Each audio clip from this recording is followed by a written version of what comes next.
Good morning बच्चों। पिछले class में हम लोग प्रश्नावली 7.2 का टोटल मैथ बना लिए थे। अब बारी है प्रश्नावली 7.3 का। तो सबसे पहले हम इसमें उपयोग होने वाले सूत्र को जान लेते हैं, काहे कि परीक्षा के दृष्टिकोण से बहुत ही अच्छा चैप्टर है और इसका सूत्र याद रखना बहुत जरूरी है, क्योंकि जब तक इसका सूत्र याद नहीं रहेगा तो फिर मैथ नहीं बन पाता है। तो आइए सबसे पहले हम इसका प्रमुख तथ्यों में सूत्रों को ध्यान में अपने लेने का प्रयास करते हैं। तो देखिए, प्रश्नावली 7.3 में हम आ चुके हैं। कर रहा है पहला सूत्र कि त्रिभुज का क्षेत्रफल 1/2 गुने आधार गुने शीर्षम होता है। अगर कोई त्रिभुज है और उसका आधार और उसका शीर्षम दिया हुआ है यानी ऊंचाई, तो 1/2 गुनी हम BH कर सकते हैं। ठीक है। दूसरा है समलंब चतुर्भुज का क्षेत्रफल होता है 1/2 गुने समांतर भुजाओं का योग गुने समांतर भुजाओं के बीच की दूरी, यानी 1/2। अगर इनके भुजाओं को हम A और B से इंगित करते हैं तो A प्लस B, और दूरी को H से इंगित करते हैं तो H हो जाता है, यानी 1/2 इंटू A प्लस B गुने H। तो ये सब मैथ तो आपकी चैप्टर में नहीं आने वाला ये दोनों सूत्र से, लेकिन बच्चों जो आपका एग्जामिनेशन हॉल में जो ऑब्जेक्टिव आएगा वो इससे आ जाएगा, है ना। हम उसका भी बताएंगे आपको। जो इस चैप्टर में जो सबसे प्रमुख सूत्र है और जिसे आप लोगों को ध्यान में रखना है वह है त्रिभुज का क्षेत्रफल। तो देखिए, माना कि ABC एक त्रिभुज है जिसके शीर्ष बिंदुओं A, B तथा C के नियामक क्रमशः x1, y1, x2, y2 तथा x3, y3 हो। तो है ना, यहां पे आप लोग इसको देख ही लिए हैं। आइए हम इसको त्रिभुज बना के दिखा देते हैं हम आपको।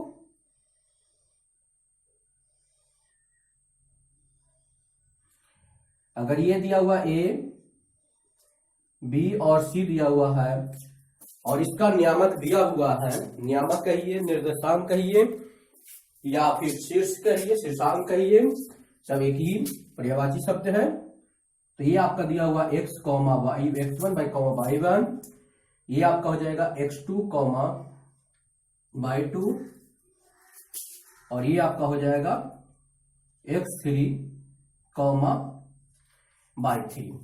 अर्थात कहने का मतलब यह है बच्चों कि आप अगर आपके पास प्रश्न में, है ना, 3 गो शीर्ष त्रिभुज का 3 शीर्ष होता है, तीनों शीर्ष का अगर भुज और कोटि दिया हुआ है तो जो सूत्र लगेगा वो लगेगा त्रिभुज का क्षेत्रफल 1/2 into 1/2 of x1 into y2 minus y3 plus x2 of y3 minus y1 plus x2 y3 minus y1 और x3 into y1 minus y2, है ना। ये सूत्र फिर से एक बार देख लीजिए, 1/2 into x1 into y2 minus y3 plus y2 into y3 minus y1 plus x3 into y1 minus y2। फिर से 1/2 x1 y2 minus y3 plus x2 y3 minus y1 और plus x3 y1 minus y2। आपको ये तो सीधा 1 2 3 x का भुज का मान जो दिया हुआ सीधा लिखा, लेकिन जो y का मान है यानी कोटि का मान है जो बदलते रह रहा है ना। तो इसको याद करने के लिए एक छोटा सा हम टिप्स बताते हैं ताकि आपको दिमाग में हमेशा बैठा हुआ रहेगा। ज्यादा आप कुछ नहीं याद कीजिए, खाली इतना याद रखिए कि 23 31 12, है ना। क्या याद रखना है आपको? 23 31 12। क्या याद रखना है? 23 31 12। तो इस तरह से अगर 23 31 12 को याद रखते हैं तो 23 का मतलब क्या हो गया, अभी आसानी से बैठा दीजिएगा 23 यानी y2 minus y3, 31 y3 minus y1 और 12 यानी y1 माइनस y2। तो इस तरह से आप आसानी से इसको याद रख सकते हैं 23 31 12, क्योंकि 1 2 3 x का वैल्यू तो सीधा चलेगा, लेकिन ये आपको भुतला जाए, मतलब भूल जाइएगा बीच बीच में, इसलिए इसको ध्यान रखिएगा। क्या? 23 31 12। तो आइए इसको पहले क्लियर, हम लोग कॉन्सेप्ट पहले क्लियर कर लिए हैं। आइए एक मैथ उदाहरण देकर इसका समझने का प्रयास हम करते हैं। तो आइए चैप्टर के मैथ पे आते हैं सबसे पहले।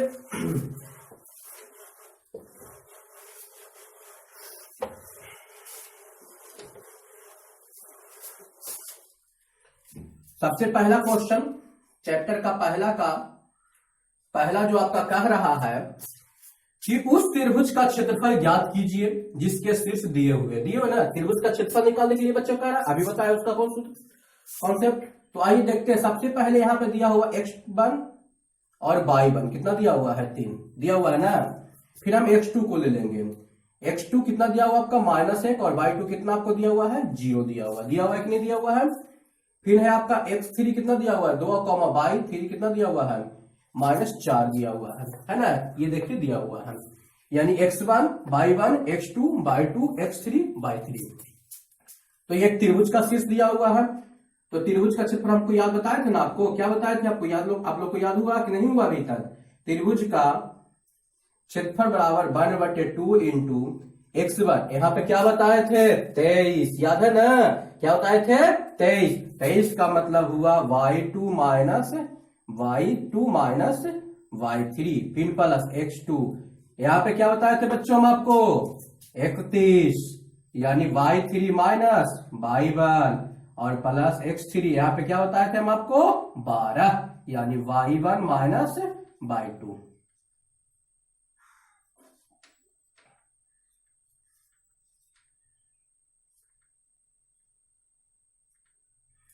देख रहे हैं, इस तरह से ये सूत्र आसानी से लिखा गया, आपको कोई दिक्कत भी नहीं हुआ। यानी 23, 31, 12 को आप सिर्फ दिमाग में रखिएगा तो आपको ये सूत्र त्रिभुज का क्षेत्रफल नहीं भूल पाइएगा। ठीक है, तो आइए, कुछ ज्यादा तो इसमें प्रोसेस है नहीं, खाली मान यहाँ पे हम पुट करते हैं इसका, है ना। देखिए x1 का वैल्यू कितना है, 2 है तो 2 रखेंगे, y2 0 है तो 0 रखेंगे, y3 कितना -4 है, और देखिए सूत्र में भी माइनस है, तो माइनस और माइनस क्या हो जाएगा, प्लस हो जाएगा, यानी +4 लिख लेंगे हम।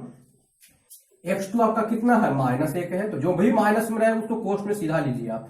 y3 कितना -4 है और y1 कितना है, 3 है, तो 3 लिख लेंगे। फिर x3 का वैल्यू कितना है, 2 है तो 2 लिखेंगे, और y1 कितना है, 3 है, और y2 कितना है, 0। देखिए बच्चों, अगर कोई भी मान आपका माइनस में है और उसे आप कोष्ठ में लिखिएगा तो आपको आसानी से कभी भी मैथ गलत नहीं हो सकता, क्योंकि हम जानते हैं कि कोष्ठ जैसे निकालेंगे उसको, जो बाहर उसका चिन्ह रहता है, चाहे प्लस रहे या माइनस रहे, उसके साथ मल्टीप्लाई हो जाता है। तो इस तरह से मान बैठा दिए हम। आइए देखते हैं 1/2। अब देखिए अगर 0 में 4 से गुना करेंगे तो 4, 0 में 4 जोड़ेंगे तो 4 हो जाएगा, प्लस -1। अब ये देखिए दोनों माइनस में ही ना है तो -7 हो जाएगा, और ये प्लस कितना हो जाएगा, 2, इसको कितना हो जाएगा, 3 में को 0 घटा देंगे तो 3 बच जाएगा यहाँ पर। चलिए अब उसके बाद इसको मल्टीप्लाई करना है, उसके बाद एडिंग कर देना है। 1/2 कितना हो गया, 4 दूनी 8 माइनस 7 में 7, देखिए माइनस माइनस प्लस हो जाएगा, 7 हो गया, और प्लस कितना हो गया, 3 दूनी 6 हो गया। अब सबको जोड़ दिए, 8 7 15 15 6 21, यानी 21/2 हो गया, और इसको हम कह सकते हैं कि ये आपका वर्ग मात्रक हो गया, है ना बच्चों। तो इस तरह से देख रहे हैं कि आप त्रिभुज का क्षेत्रफल आसानी से निकल गया है।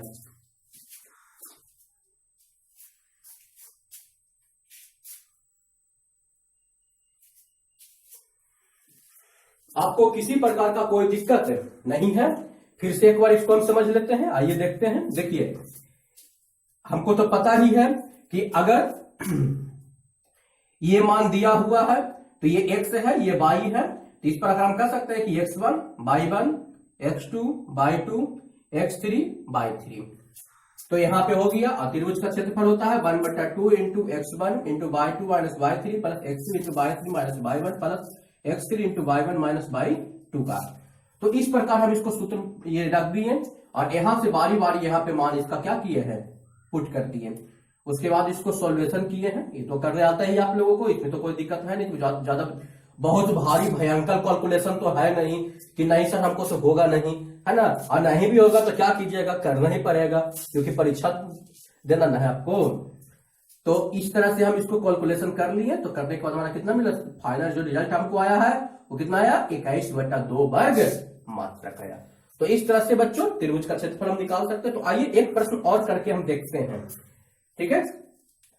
तो क्वेश्चन नंबर 2 पे क्या कह रहा है, देखिए क्वेश्चन नंबर 2 पे हम आ रहे हैं। क्वेश्चन नंबर 2 पे कह रहा है आपका बच्चों कि -5, -1 यानी x1 y1 3, -5 x2 y2 और 5,2 यानी x3/3। तो आइए यहाँ पे इसको हम मान लिख देते हैं, क्योंकि मेरा सब चीज यहाँ पे प्रोसेस किया हुआ ही है, तो सिर्फ हम इसमें मान खाली बैठा देते। कितना है, ये आपका -5 हो गया, और ये आपका -1 है, ये 3 है, ये -5 है, और ये आपका है 5 है, और ये कितना है आपका 2 है।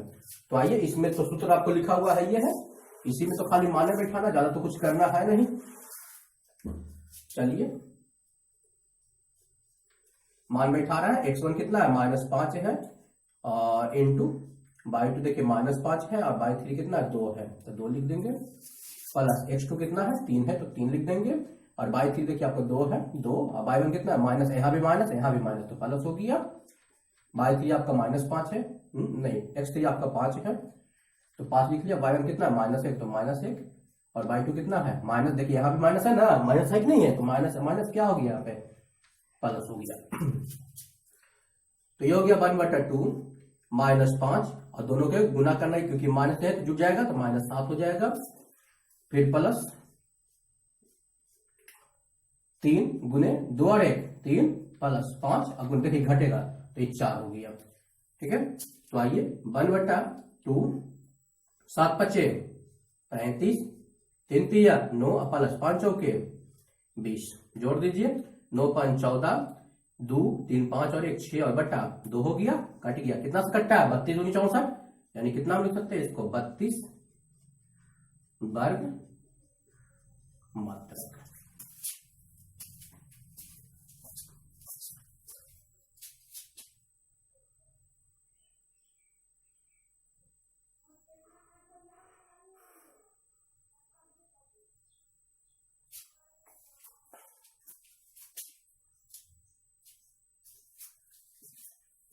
तो इस तरह से बच्चों आपका मैथ बन चुका है ना, और त्रिभुज का क्षेत्रफल हमने निकाल लिया। 2 प्रश्न आपको सॉल्व हो चुका है। आइए हम एक तीसरा प्रश्न भी करके देख ही लेते हैं आज।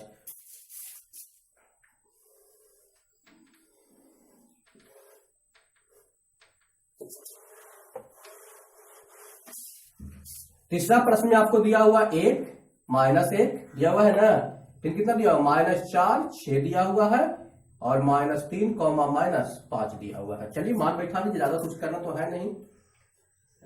1/2 x1 है 1, बाई 2 आपका 6 है, और प्लस 5, 3 प्लस x2 कितना है -4, बाई 3 कितना है -5 प्लस 1, फिर x3 आपका कितना है -3, बाई 1 कितना है -1, और बाई 2 6, तो 6 लिख देंगे। प्रोसेस कर लेते हैं। 1/2 1 गुने 6 5 11, प्लस -4 और इंटू -4 घटेगा तो, और प्लस -3 और -7। प्रोसेस कर रहे हैं। 1/2 कितना हो गया, 11 हो गया, प्लस 16 हो गया, और प्लस 7 21 हो गया। चलिए आइए जोड़ लेते हैं। 6 1 7 और 1 8, 2 1 3 और 1 4, और बटा 2 24 दूनी 48, 24 वर्ग मात्रक। त्रिभुज का क्षेत्रफल हमेशा मात्रक वर्ग मात्रक में ही निकलता है, वर्ग इकाई में। ठीक है, तो इस प्रकार हमने प्रश्न 1 का 7.3 का प्रश्नावली 7.3 का जो पहला जो त्रिभुज का क्षेत्रफल निकालने वाला था बच्चों, उसको हम लोग क्लियर कर लिए हैं, है ना। 3 मैथ हम लोग बना चुके, क्योंकि चैप्टर में 2 ही मैथ है, 3 मैथ हम आप एग्जाम्पल से ले लिए हैं, ताकि आप जितना ज्यादा प्रैक्टिस कीजिएगा उतना ज्यादा आपको मतलब आ जाएगा। और 4 और 5 क्वेश्चन नंबर 4 और 5 आप लोग का होमवर्क में है, ठीक है ना। इसको आप लोग बनाइए, उसके बाद आगे का क्लास में हम इसको देखेंगे कि आप मिलाइएगा आपको सही बना कि नहीं बना, ठीक है ना। आप लोग इसको मिलाइएगा। बीच में एक मान नहीं दिख रहा है, उसको सुधार देते हैं। 4,7 और तथा है, वो कोई बात नहीं, तथा है, और 7,-4 सी लिखा हुआ, 7,-4 लिखा हुआ है जो यहाँ पे है ना, ये तो पता चल रहा है। ये जो है आपका तथा लिखा हुआ है, ए बी और सी लिखा हुआ है। आप इसको बनाने का ये दोनों का मैथ को प्रयास कीजिएगा, आपको आसानी से बन जाएगा, कोई दिक्कत नहीं होने वाला है, ठीक है। और पीछे से निश्चित है कि मैथ रिवीजन करते रहिएगा, और अपने दोस्तों को बता दीजिए कि जितना जल्दी ज्वाइन कर ले इसको, ताकि उन्हें भी लाभ मिलता रहे। क्योंकि ये अब लास्ट चैप्टर होने वाला है। अगला चैप्टर देखिए किस चैप्टर का शुरू करते हैं, क्योंकि नियामक ज्यामिति में अब ज्यादा मैथ है नहीं, दो या तीन क्लास का है, मुश्किल से 2 या 3 क्लास का, उसके बाद समाप्त हो जाएगा आपका ये। तो आप लोग इसको रिवीजन करते रहिए और अच्छी तरह से इसको शेयर, लाइक और सब्सक्राइब कर दीजिए, ठीक है, ताकि आप लोग को दोस्तों के बीच में भी वीडियो पहुंच सके और इसका वो लाभ उठा सके। और आप लोग को ये 2 मैथ होमवर्क में रह गया है, इसको आप बना के देखिएगा, ठीक है, और उसके बाद आपको आसानी से बन जाएगा, कोई दिक्कत नहीं है होगा।